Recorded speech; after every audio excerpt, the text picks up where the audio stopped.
How many do you have left, Benji? I figured the only one I'm gonna have. Can you give, Katie can have mine, she has 6 minutes. And then I'll take the rest of the meeting. 23, 24. Yeah, you guys I are have two on, Jack. copies left, one for me and then one left over. I don't think we're ready, though. Alright, well, Do you need one then? you're live streaming, so they're all watching it. Oh, Oh, that's good. This is how sausage is made. We ready to go? I don't even know if I'm up first. Are you what? No, I can see right around your phone. Good morning, this is 8:35 on October 5th, 2022. My name is Jack Dearborn. Good morning. This is the Town of Weare CIP Capital Improvement Program. And introduce the board. Bruce Fillmore, Planning Board Rep. Gary Shelto, member. John Osborne, Selectman. Thank you. Stu Richmond and Steve Roberts will not be here today. They called and said they had other issues, so. Who would you like to start with? I guess is Fire here? No, Benji? Let's do your thing, huh?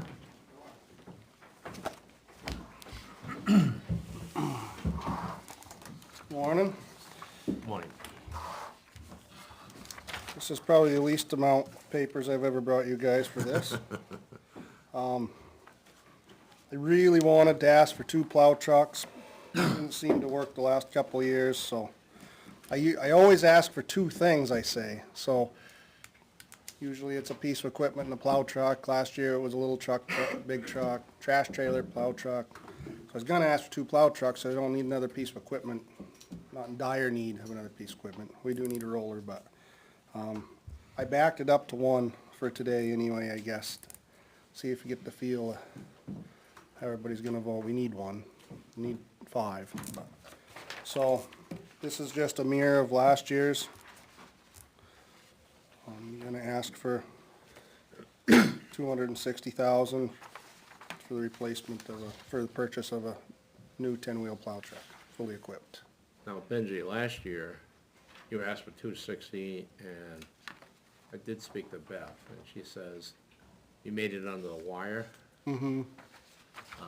With 10% inflation across the board.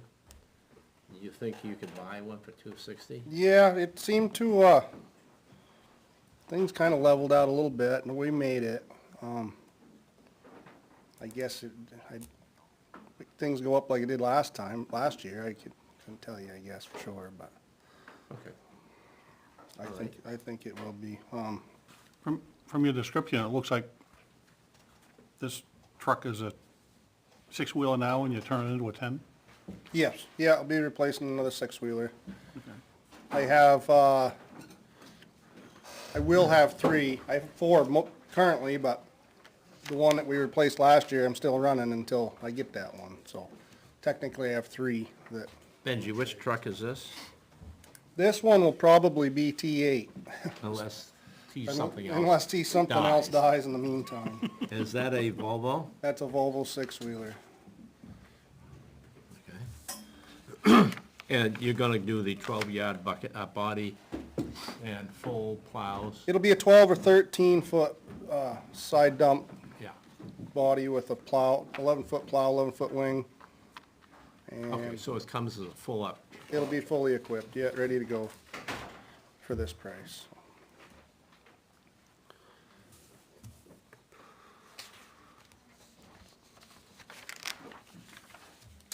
Any other questions for Benji on this? Pretty much the exact same, be the 6th one, I guess, that I've gotten. So what kind of truck is it? Well, you gotta go out to bid. This year we got an international. I've got 4 Western Stars. The international won the bid this current year, so. They're the most aggressive? Yeah, this time You around. buy a standard engine transmission, Right, rear ends, Right. bodies. yeah, just the emblem is all that's on the hood. This one, the one that's coming be a pretty nice truck. It's their big construction model. But that's what came in. It came in under Western Star. We had 3 bids went out to everybody. Kenworth didn't bid because they had no trucks. My brother in Montana bought a Kenworth and they had no trucks. He had to go get a different kind because they just didn't have none.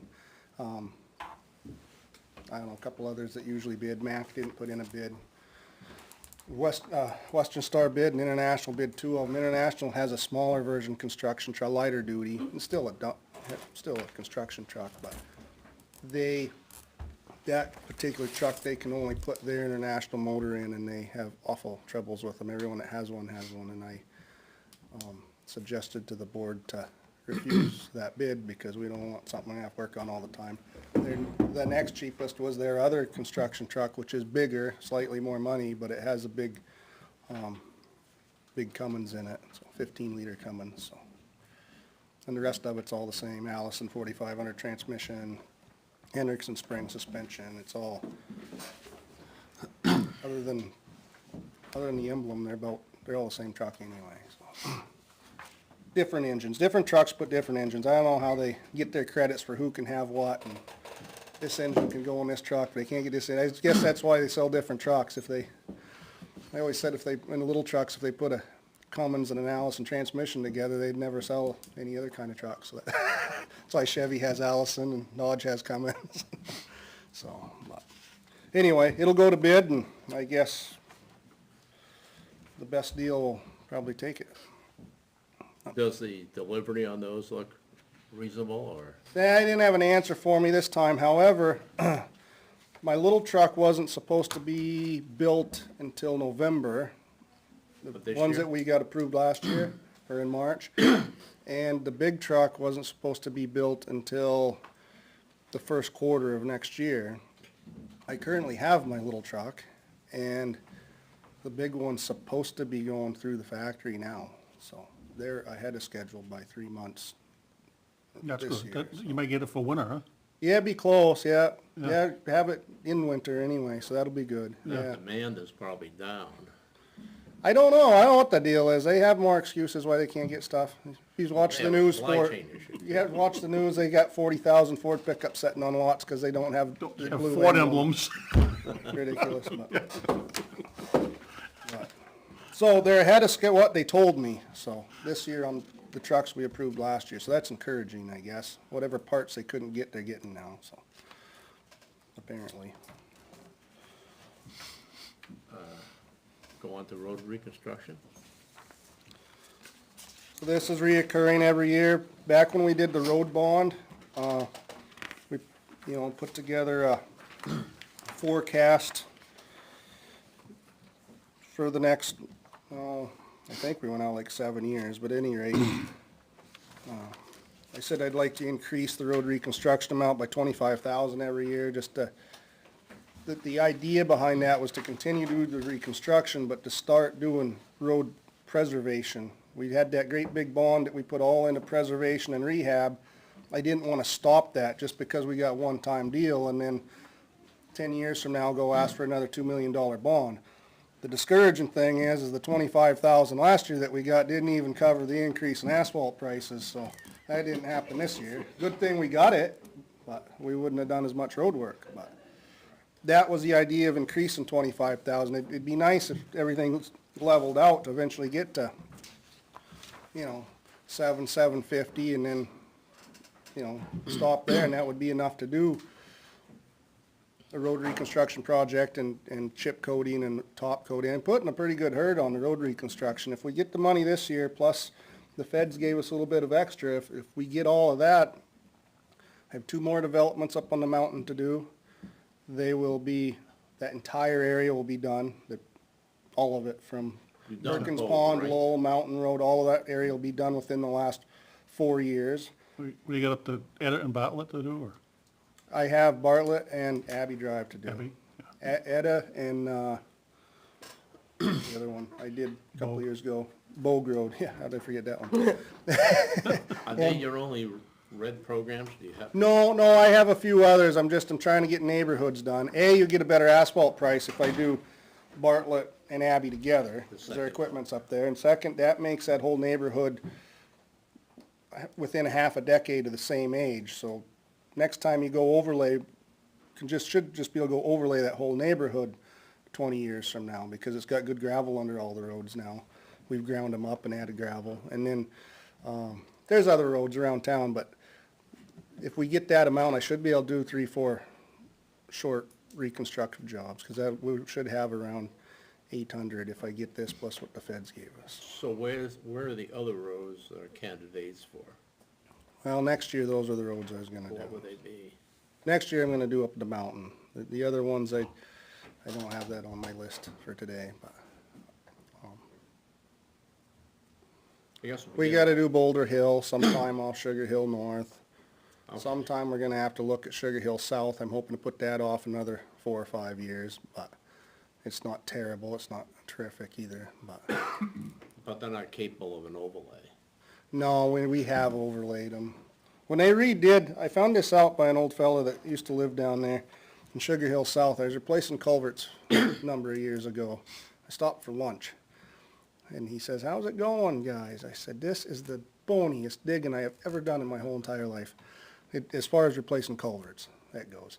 He says, "Yeah." I said, the stone wall." I said, "Yeah, just like stone wall rocks." He says, "I'm not kidding. Do you see any?" That was down on the far end. I said, "No, I don't." He said, "When I was a little boy, the selectmen voted to pave this going into East Weare, and they brought the old Adams grader in, hogged the stone wall in, and so that's what's under that road. So you got pimples sticking up out of the road everywhere. So it needs to be boxed out or about 6 feet of gravel put on it." But it's not terrible. It's not like the asphalt's busted up or anything. So there's still a number of roads, but we're putting a good herd on them. So this ain't the last of it. No, probably never be an end of it, but we did good. That bond, so we were able to overlay so many and chip coat so many, I could take almost my whole road reconstruction budget for 3 years and put it into, Redbird. redoing roads, because I had that 2.5 million to do overlays with, so. I have a very short piece of river road left overlay, and I've done that entire 9 miles in the last 4 years. And I am doing High Rock. They're supposed to pave it this morning. Now they're gonna do it next Wednesday. And I got some of Clough Park to do, and all the roads off River Road have been done in recent history, so. I'm getting around them.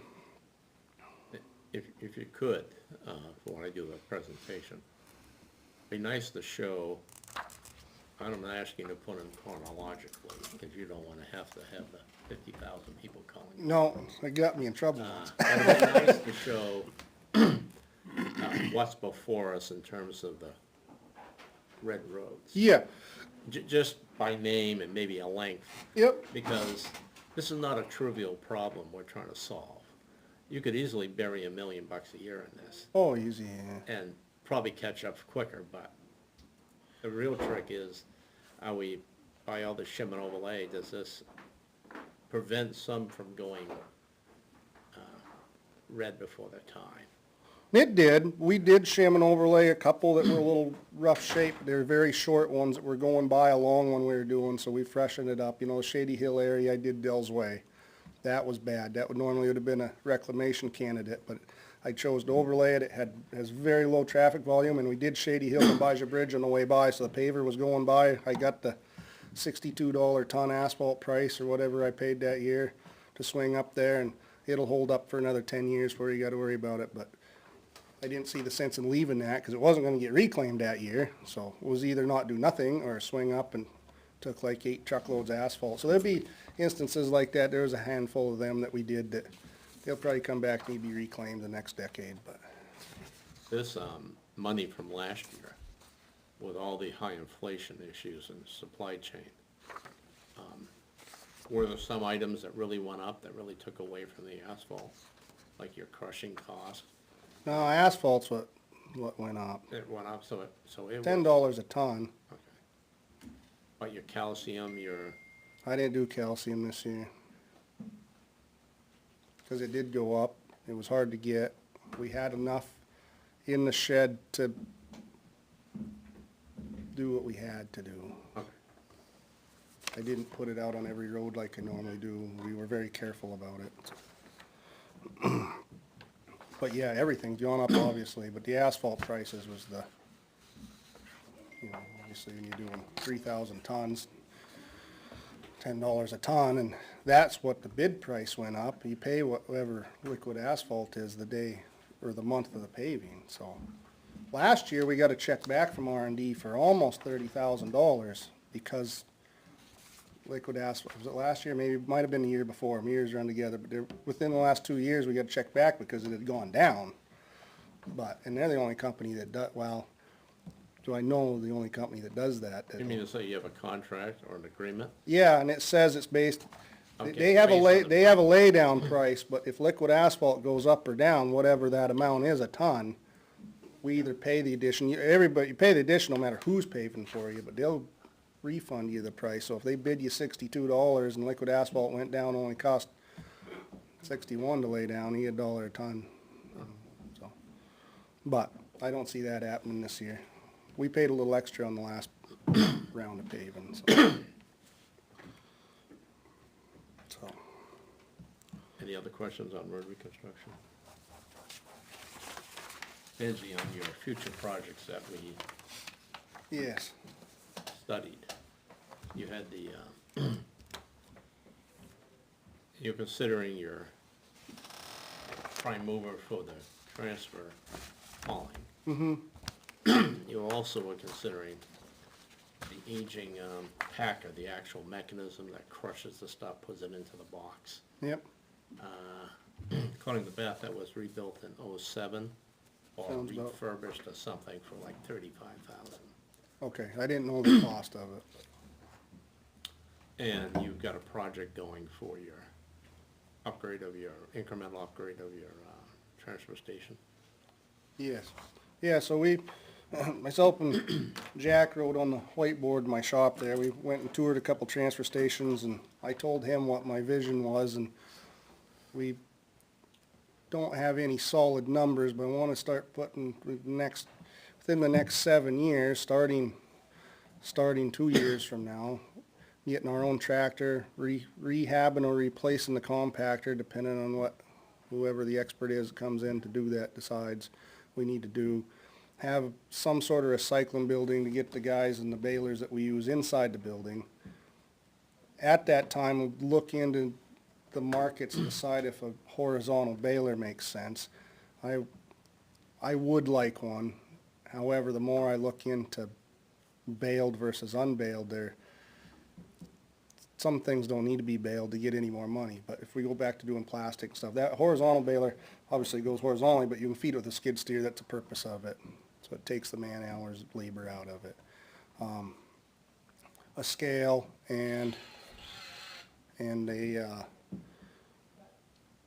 at least 2 permanent roofs. One would go over my paper trailer and one would go over my demolition trailer. The paper trailer, we have makeshift roofs that we made. They work perfectly fine. They're just a pain to take on and off, so you do it. It's not a big deal, but because we pack the paper with the backhoe, and that actually works pretty well. That's another product we don't bale.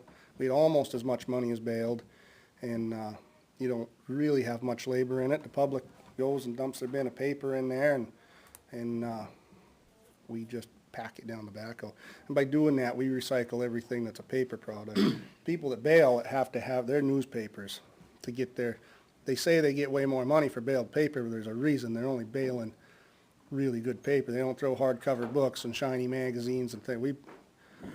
It's paper product goes in our paper trailer, and we get some sort of revenue for it. So anyway, I would like a permanent roof that's high enough you can get the backhoe under it. And then the demo trailer, people pay us for dry demolition, and then it rains before we haul it, and we pay to dispose of wet demolition. So whether you have a scale or don't have a scale, we're still, It's gaining weight while it's sitting gaining there. weight while it's sitting there. So that's always been something I've kind of wanted to do. It's in a good location. I don't see those 2 items being a very big price tag because they just need to be a roof. I guess if the rain blows in sideways, it'll get wet, but at least there's a cover on it and keeps the Snow. nor'easter snow out of it. And so, But that doesn't have to be done all at once. No. It could be an incremental we project. want to do an incremental. The tractor was the first thing I was thinking about looking at. We just signed a new contract starting January 1st of 2023 with Sizemore for 2 more years.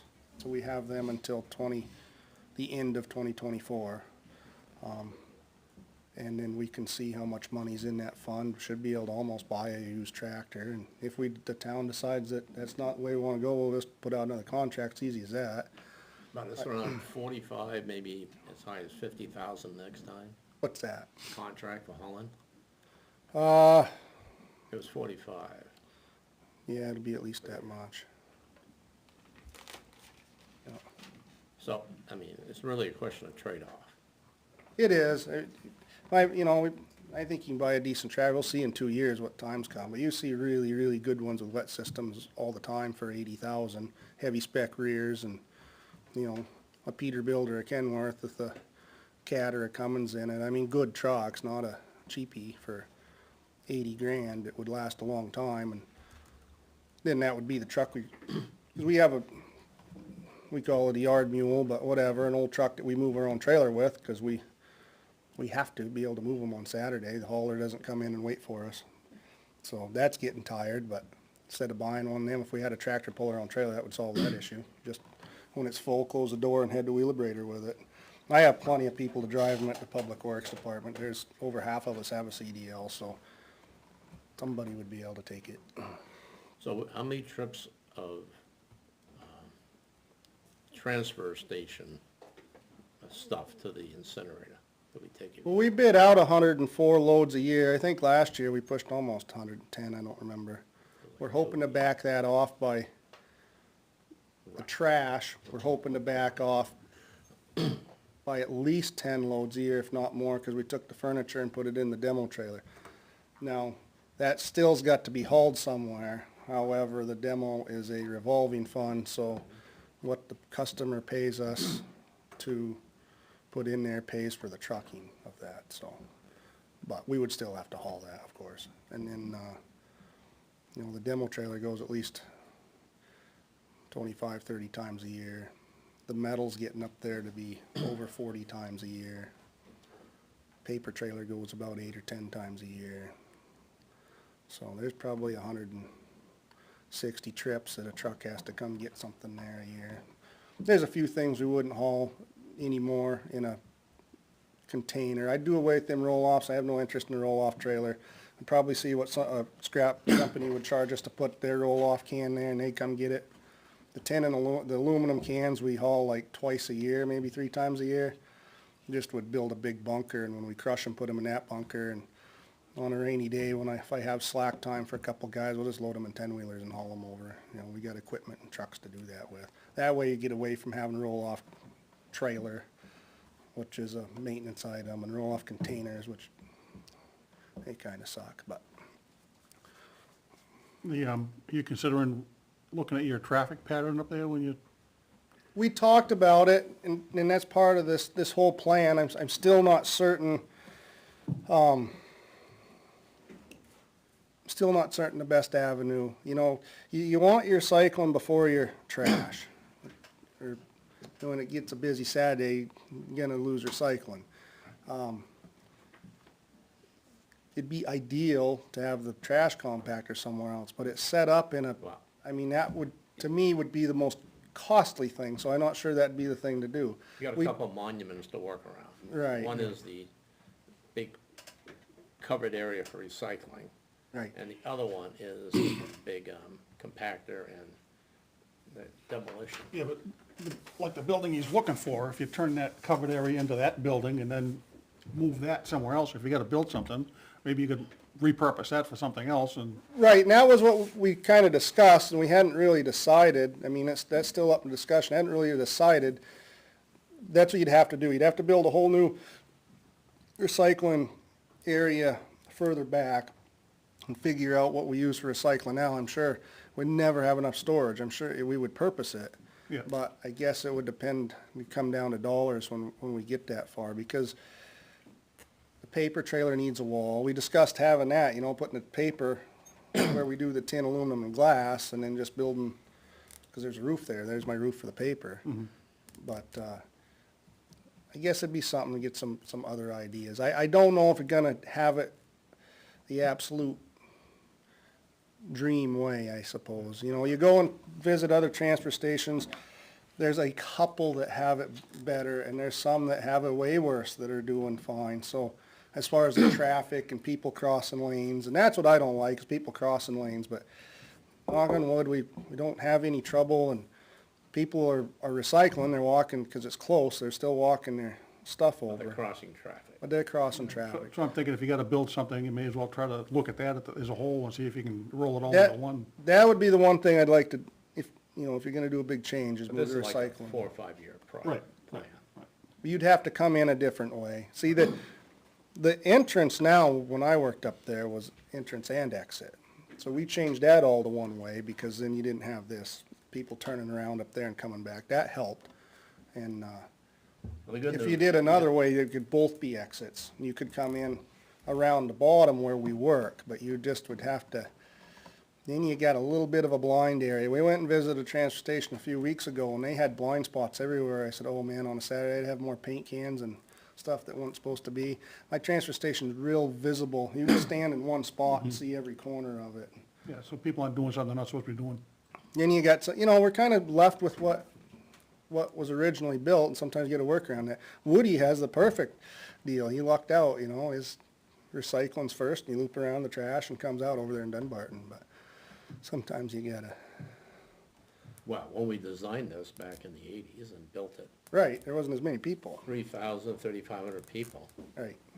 and we're pushing that 3 times. And it works well, it'd really be nice to really do some better changes up there.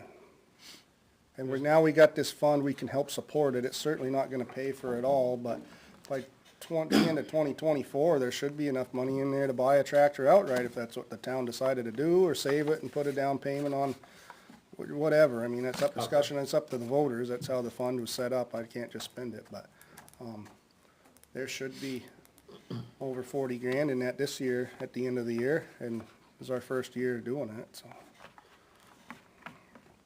That's all I had for today. Well, I think, let me toot Benji's horn a little bit. We did go look at other transfer stations, and by comparison, Town of Weare from the 2020 census is 9,600 or whatever it is. And Hillsborough actually takes care of the huge metropolis of Windsor, which is 262 people, as well as Deering, and so that comes up just shy of 9,000 people. So when you take, you adjust it for per person, we actually, based on the metrics we collected, recycling we do better as far as tons per person. It's really in pounds, because it's 0.002. Right. But it's like 4 pounds per person. And we even adjusted for 3 months' worth of reduced municipal trash, and we're still good. The only thing we're off a little bit on is we're higher. Their higher is the demolition. Yeah. And part of that could be they're throwing books, stuff in there that they don't want to put into the packing, right? Right. So as far as the performance of the town of Weare, in terms of recycling per person, just with 2 samples, and there's really some quirks in each town where Hillsborough has some large communities that probably has commercial haulers, and it never gets to the municipal trash. And we have some people in town, myself included, that has a contract or somebody pick us up, and they don't go to town, so. Right. It's hard to dissect all that, but at the 100,000 foot view, we're operating a 10% bigger facility with the same man hours. And I think it's 113 hours per week with 2 full-time and a couple part-time. Essentially the same, and as far as the amount of recycling, like aluminum, all those issues, cardboard, we seem to be a little better per person. So, and I think Benji runs an efficient operation, because the whole issue going forward is to minimize the labor cost. Right. Take any labor off, because if you want to bale everything, like Benji said, you're gonna spend a lot more labor, but you're not gonna get any money for it. Right. And was it aluminum cans, they actually have to cut the wire to Yeah, spread the aluminum out? cans, I finally couldn't stand it no more, cause I've heard lots of things and I was curious myself. Like, if you really get double the money for aluminum cans, we're gonna start baling aluminum cans. And the two vendors that NRA goes to, which is where I send my recyclables, is Harding Metals and Schnitzer's. And Harding Metal was the exact same price, baled versus loose. And Schnitzer's was 9 cents a pound more for loose than baled, so. They don't have to cut it on pack. Because they have a horizontal baler, and they ship theirs out in great big bales, they feed to the skid steer, so they come in already squished, so they don't squish very good a second time. And they gotta cut the bands, and you can't use headers anymore, that's what we used to call just putting a piece of cardboard in the bottom of the baler, putting your product on top, and then when it's all done, put a piece of cardboard on the top, bale it so it doesn't all fall apart and make a mess everywhere. Remember plastic, they made us quit doing the plastic, and it makes a god-awful mess when you can't use headers, and they won't. Plastic was just getting to be, all the trash around there was the plastic bales falling apart, because they stopped letting us use headers, so we started wrapping them with that clear plastic. Well, we couldn't use that no more. It's a plastic bale, for crying out loud, and we couldn't wrap it with plastic. So, then they'd swell up and blow apart, and I hear a lot about recycling plastic, and we will probably do it again someday, but I want it where it's efficient and easier for the crew. I like doing 1 through 7, so we were honestly recycling all the plastic just to kind of pick what's worth money. It takes all year to get a whole trailer load of that. You have to store that product. And I had the numbers, I didn't bring them today because I didn't plan on talking about it, but last time we baled plastic for a whole year, I had the tons of plastic that we produced, and it wasn't a whole lot of money at the end of the year. They only $2,000. pay for ones and twos Ones and now. twos is the only thing that's worth money, and twos right now is the only thing that's really worth money. So, and and I'm sure John would agree with this, if there's one thing you learn about the public is you wanna be routine. To go every other week and say, well, we're not taking twos this week, we're not taking, it just makes people mad and they won't recycle at all. Or they throw it all at you and then you guys gotta recycle. So you wait till you have a really good system, say, all right, this is what we're gonna do and this is what we're gonna stay doing. And then the public's happy with that, but we used to bounce back and forth all the time, 1s through 7s, no, only 1s and 2s, no. And then just, you didn't get the But I have- participation from the public, because you get aggravated, and I don't blame them, you know, make up your mind. But today, all plastic goes into the municipal trash. The plastic all goes in the trash now, it does not add up to be very many tons, less than a trailer load for the whole year, and for the people that do worry about the environment, it goes to the incinerator and gets burned, it does not get landfilled. So if there's any plus to that, it doesn't get landfilled. Landfilling plastic is a very big fear for many people, I don't agree with it either, but our trash gets incinerated, it doesn't go to landfills, so. It's not going back into the environment, it is disappearing at least. And you have to remove, I don't know how many of you been to the transfer station where we did recycle plastic, but all the covers have to be removed. It's a full-time job, it's a 40-hour-a-week job for one man. Somebody's gonna unscrew the covers. That's right. Man on the table there, yeah. Yeah, when we first started baling plastic, we put it all over the wall in the big bunker where the glass is now. And on Saturday, we didn't do any baling, but Tuesday, Wednesday, Thursday, Friday, I think we were open 5 days back then. I can't remember, but anyway, we'd go down to backhoe and we'd scoop the plastic up and bring it around 1 bucket at a time and sort out of the bucket. Talk about having your back broke. You want to talk about gross, because all that milk and stuff, so that sucked. So then they got the table put together and you sort it as it comes in. That's much better. You get a Saturday, you can't leave it. If the wind ever blows, which we're on a hill and it always blows, it goes down to the highway department, down in our pond down there. So for the $6,000 or $7,000 we got out of it, I just wasn't ready to go back doing it yet for the labor that it took to do it. Because I think we're at the point now, if we do one more thing, we're gonna need another employee, and I'm trying not to do that. We're running on 2 full-time employees, and I have a part-timer 13 hours a week during the week, and then of course we have a guy on Saturday that's part-time.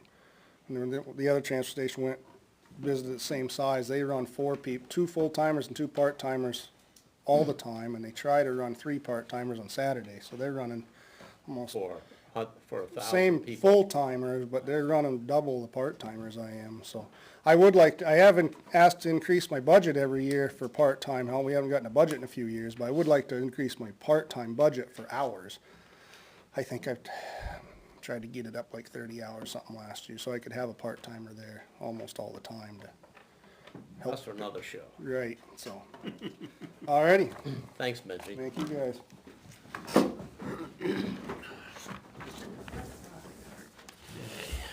Looks like we have somebody here from the fire?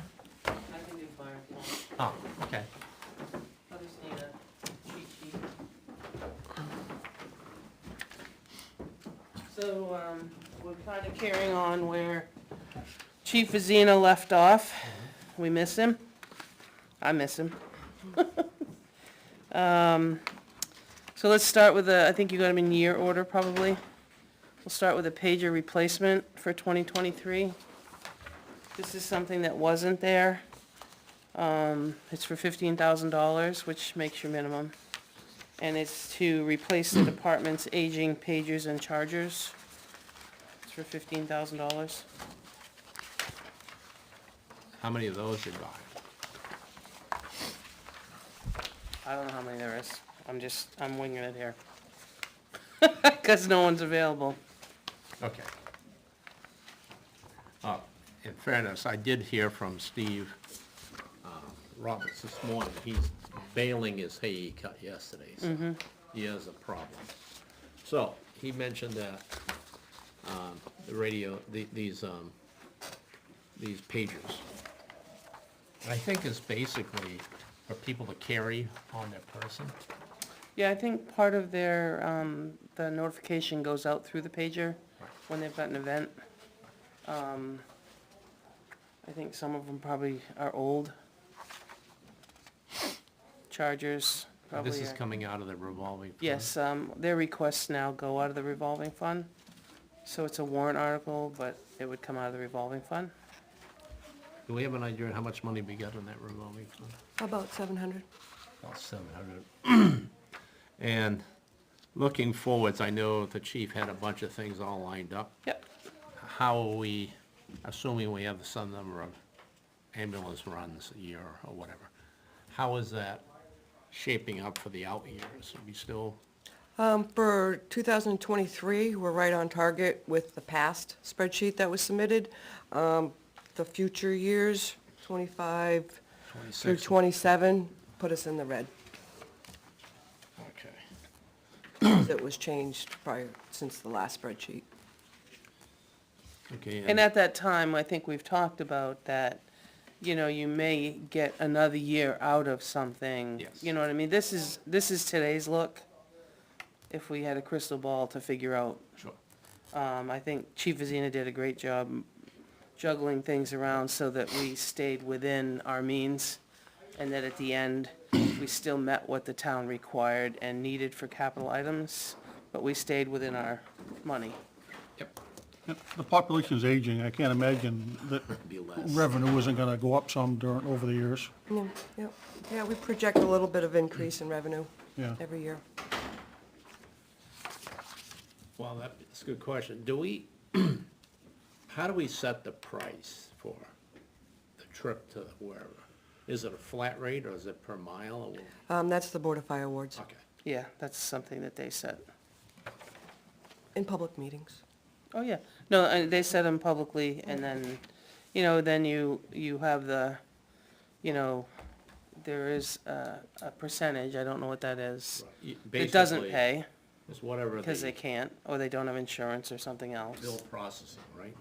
You subtract that out of the total, and we Yeah. get the residual. I think we take the $9,000 is what we do for the, Yeah, it's 6% of our revenue Yeah. currently, but since we moved to capital, I believe it goes down to 5%, but not sure on that yeah, yet. because the capital switch over has occurred. The fire department went to capital area compact for the, that honestly went flawlessly. Good. That switch over went flawlessly. So my hat's off to to that, however. And they must get maximum amounts they can bill per insurance companies too, so they probably have to. Yeah, there's standards that any insurance company takes, there's standards that Medicare is, and then there's the write-off that occurs all the time, so, but no, the switchover was always leery, but that seemed to work really, really well, so. So moving on to the second request for 23 is a utility truck. This was honestly on Chief Azina's radar. And this is a planned replacement of a frontline fire medical support vehicle, which provides public safety and minimize operational costs for vehicle maintenance and repairs. The current vehicle serves as the all-around day-to-day utility and snowplow function. The existing vehicle will be transferred to the DPW. So that's an F-350. Yes, the Ford, yep. It's been around for a while. Been around for a while, because Chief Azina used that before the Tahoe showed up. So, let me ask the question, I'm not sure if you got the information back.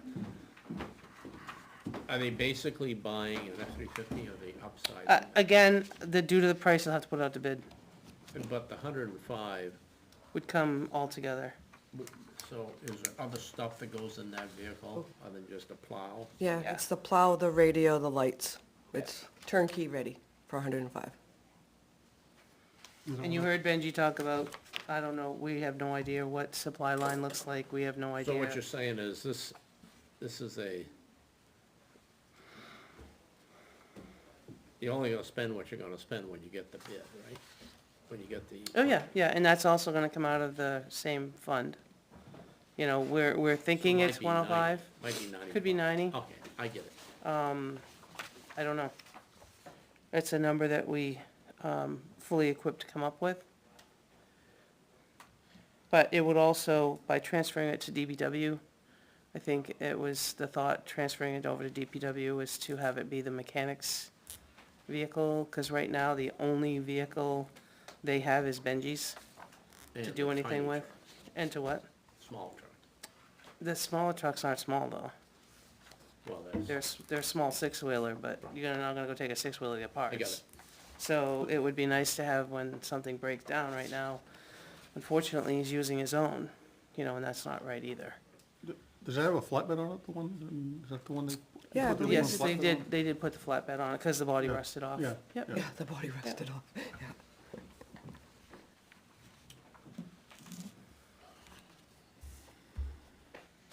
well, maybe we're gonna have a cleanup session, aren't we? Yep, Maybe we can get Acting Chief Bob or Steve here to explain this. yeah, Bob works during the day, so, I could probably pull him up on the phone if you wanted to, but he's doing audit this week. I think we catch this another time. Okay, okay. I So- think, I think it's a replacement and, But it's gotta have a radio, it's gotta have lights, it's gotta have some other things, because you're gonna take the, I'm guessing you run into it the same way you do with the police department, is the archaic stuff. Yep. We'll go into it, maybe not.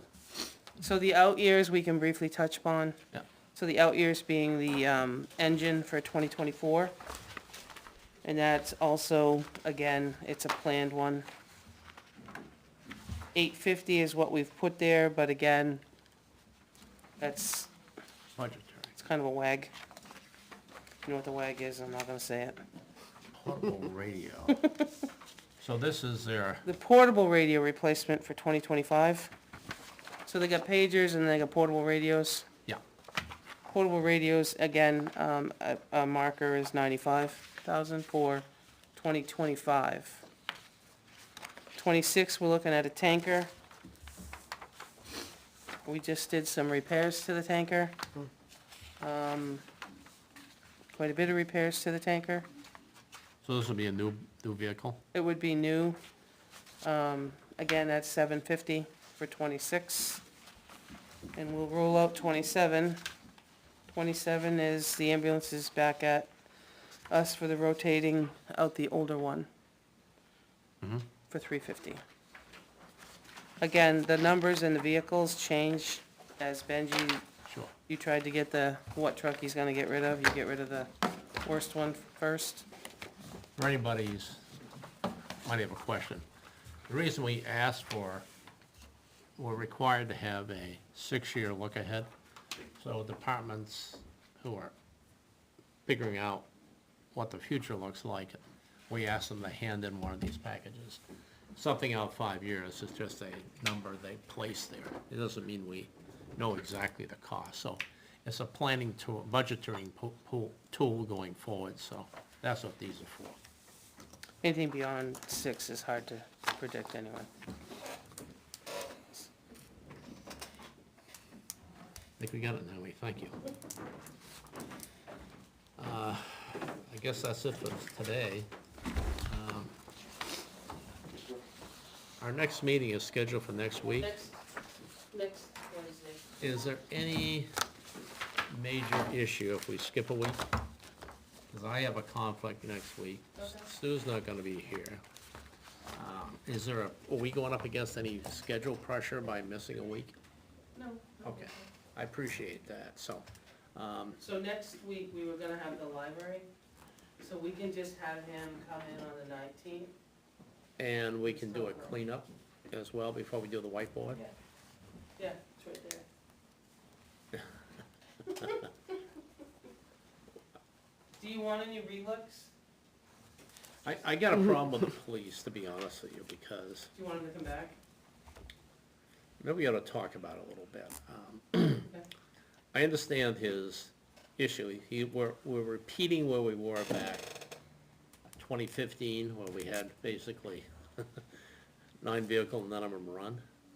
And they were actually using the chief's non-cruiser, that little powder blue Taurus there, as the only running vehicle we had for a while. I understand we don't want to get back into that again. He's asking for 2 this year. And I understand the strategy where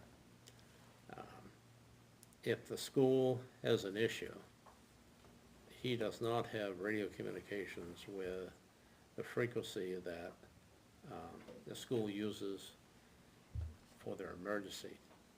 Or if he does switch over to that, he's not talking to the police. I understand that issue.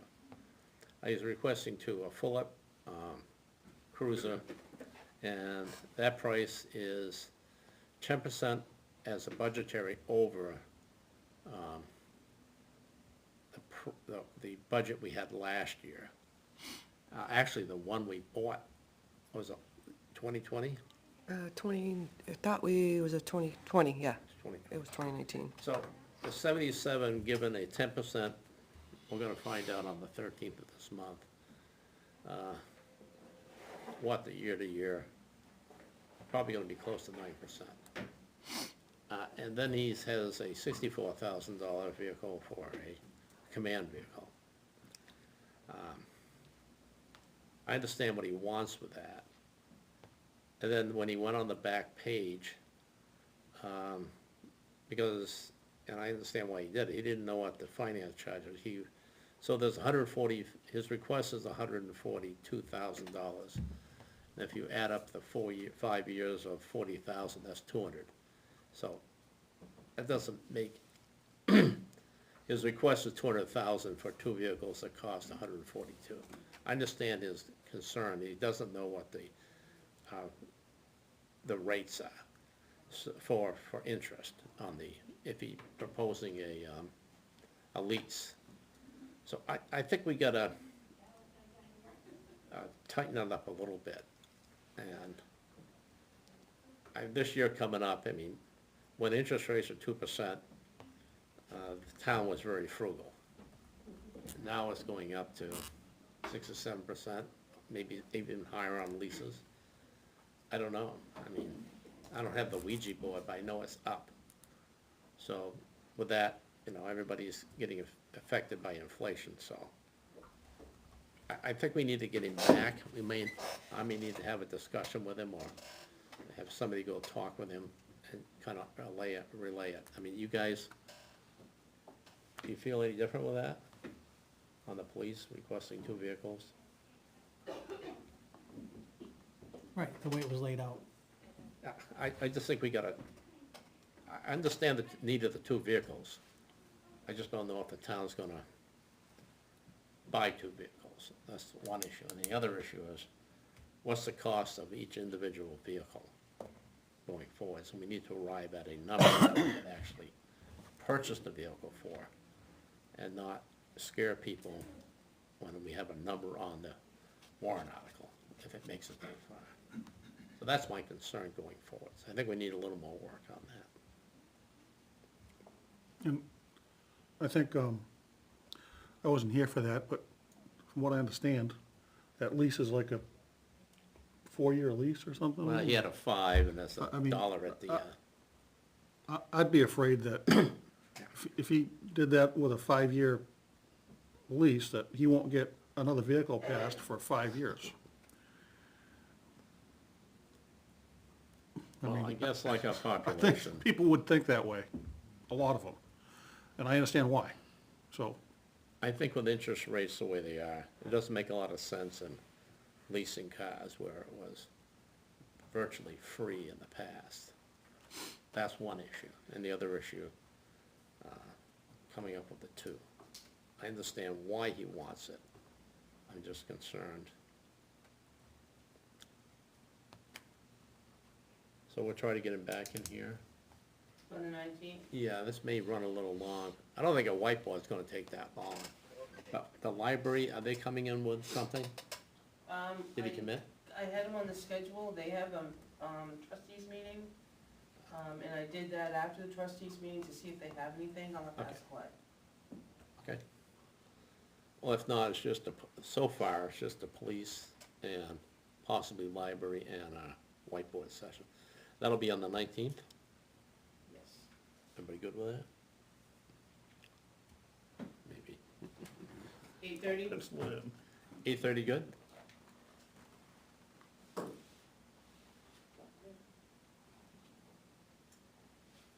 Good. Any other business?